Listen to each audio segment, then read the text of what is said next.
Hello and welcome to this Contractors Showdown review in under 4 minutes. And go!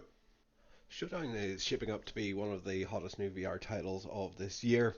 If you've ever played Warzone, Battle Royale, you already know this game. During my playtime on the open beta this weekend, one of my squad mates described it as a roguelike, and they're not exactly wrong there.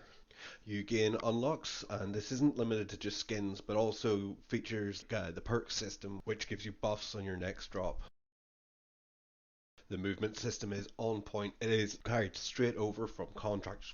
Sliding is quick and fun and basically unending if you're sliding down hills. Jumping in VR, it's good, it works. Don't know why more VR games don't have this feature. Vaulting is smooth and easy to do. During the betas, the lobbies were filling quite quickly. You would occasionally get into a lobby that would fill a little bit slower, but as the players came along, they filled in no problem. It looks quite good to my eye. It's not going to blow you away like Half-Life Alyx, but it looks a lot better than other games of this type. I'm thinking about Standout here, and even compared to Population 1, striking a middle ground between those two and, say, Pavlov. There can be a ping issue, however, this is normally limited to the pre-round lobby and only shows up in combat very occasionally, a bit infrequently, and probably could be more about that player's connection than anything the game is doing wrong. The money system could be seen as a little overpowered. Rather than finding the loot that you need to upgrade, you go and find the money and to go to a buy station, buy back what you want. This does mean that there is natural choke points and contact points in the map, which is also, I guess, a positive as well. Jank, there's one thing that I find a little jank, and that is the sheer amount of items on your chest.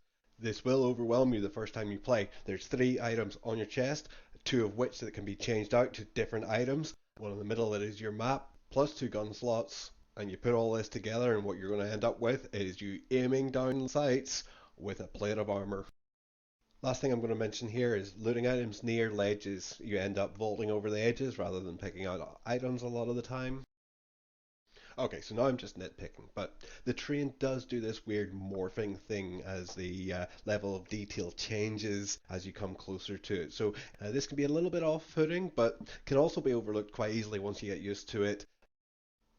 What I'd really like to see out of this game is a DMZ-like mode, a kind of extraction shooter akin to what Warzone currently has, i.e. it has missions, you take some loot in, you get to bring loot back. I know it's not a battle royale in that case, but hey, it is a type of game that I am interested in.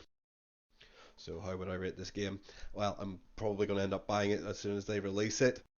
I do worry about people tiring of the gameplay loop. However, the gameplay loop is tight. It is fast paced. You never really feel like you're not doing anything, but you're also not really rushed. I mean, when the zone's on you, you're rushed. Whenever there's people attacking you, you're rushed. But the whole drop from start to finish is very controlled.